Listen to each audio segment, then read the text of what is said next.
Hello everyone, my name is Uzma Fatima and I am a 5th year law student at Hissar School of Law, Jamia Hamdard. So today I'll be discussing an issue that is critical to our interconnected world, that is called cyber warfare. So basically, cyber warfare is an evolving threat landscape that affects individuals, organizations as well as entire nations. It basically encompasses a variety of malicious activities which ranges from espionage and sabotage to information warfare and the disruption of critical infrastructure. So basically, understanding this multifaceted phenomenon is vital to preparing for the challenges it basically presents.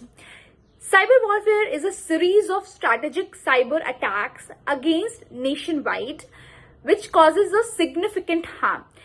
This harm could include disruption of vital computer systems up to the loss of life. Imagine. Cyber warfare is typically defined as a set of actions by a nation or it could be by an organization to attack countries or institutions' computer network systems with the intention of disrupting, damaging or destroying infrastructure of computer, viruses or denial of service attacks. Now, and the hope is that effective cyber threat intelligence tools can reduce these harms which are done by these attacks. Now, what happens that cyber attacks come in many forms with three categorical forms, that is called data breaches, malware attacks and denial of services, which is in short called DOS attacks. Now, what is data breaches? So data breaches involve unauthorized access to sensitive information, which basically includes personal, financial and proprietary data, which can have devastating consequences for both individuals and for organizations. Now, what happens that malware attacks, on the other hand, deploy malicious software like viruses, worms and ransomware to compromise systems. Now, such attacks not only disrupt operations but also demand costly ransoms in some cases. Meanwhile, DOS attacks aims to overwhelm systems with traffics, rendering them inaccessible to legitimate users and crippling critical infrastructure such as websites and networks. Now, the history of cyber warfare basically reveals that its deep roots in the Cold War era. So, where it began with the rudimentary forms of cyber espionage and sabotage. So early efforts were largely confined to disrupting enemy communications or stealing sensitive information. However, with this rise of internet in the late 20th century, the threat landscape evolved dramatically. Now, increased connectivity and dependence on digital infrastructure paved the way for more sophisticated cyber weapons and the involvement of non-state actors, like which includes basically criminal organizations and hacktivist groups. Now, further, I would like to discuss cyber warfare versus cyber war. So basically, what's the difference between these two? So cyber warfare is different from cyber war. In cyber warfare, typically it refers to the techniques used while engaging in cyber war. Like for example, a state-sponsored hackers may try to attack into the Bank of England as an act of cyber warfare while engaging in a cyber war against England and its allies. Now, further, there are different types of cyber warfare. First is espionage. So, espionage refers to spying on another country to steal secrets. So, what happens in cyber warfare? This may involve using a botnet or spear phishing attacks to gain a foothold in a computer before extracting sensitive information. Now, secondly, sabotage. With sensitive information identified, organization then need to determine the potential threats present to this data. So this basically includes a third party that may want to steal the data, competitors that could gain an advantage by stealing information, and insider threats or malicious insiders like disgruntled workers or negligent employees.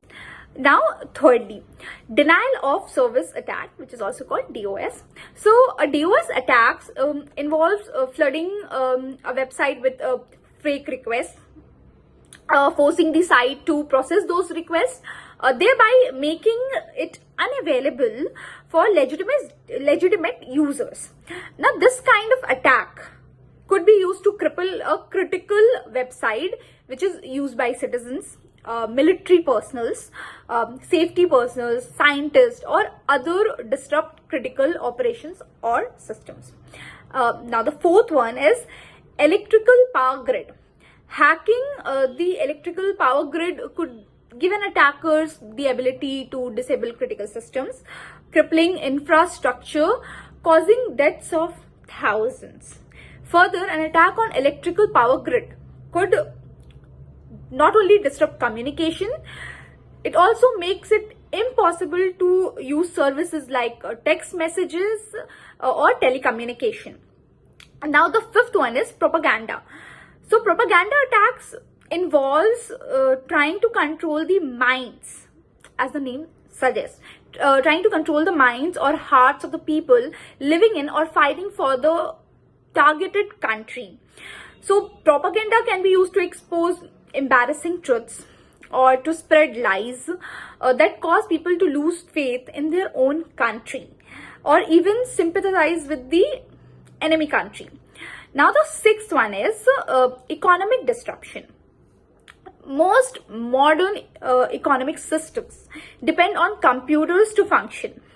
Attacking the computers network of economic facilities like stock market, payment systems, or even banks can give hackers the access to funds or prevent their targets from getting the money they need to live or engage in cyber or other warfare. Now the eighth one and the last one is surprise cyber attack. Now this basically refers to the kind of cyber attacks that would have an effect similar to Pearl Harbor or 9/11, which were massive strikes that catch the enemy off guard, weakening their defenses, and they could be used to weaken the opponent in preparation for a physical attack or a form of hybrid warfare. And now, further that I would like to discuss is attacks in cyberspace. So basically, cyberspace domain is composed of three layers. The first is the physical layer, including hardware, cables, satellites, and other equipment. So without this physical layer, the other layers cannot really function. The second is the syntactic layer, which includes the software providing the operating instructions for the physical equipment. The third is the semantic layer, which involves human interaction with the information generated by computers and the way that information is perceived and interpreted by its users. So all three layers are vulnerable to attack. So cyber war attacks can be made against the physical infrastructure of cyberspace by using traditional weapons, combat methods. Now, for example, computers can be physically destroyed, obviously. Their networks can be interfered with or destroyed, and the human users of this physical infrastructure can be suborned, duped, or killed in order to gain physical access to a network or computer. Now, physical attacks usually occur during conventional conflicts such as in North Atlantic Treaty Organization, NATO's Operation Allied Forces against Yugoslavia in the year 1999. and in the US-led operations against Iraq in the year 2003, where communications networks, computer facilities, and telecommunication were badly damaged or destroyed. So attacks can be made against the syntactic layer by using cyber weapons that destroy, interfere with, corrupt, monitor, or otherwise damage the software operating the computer systems.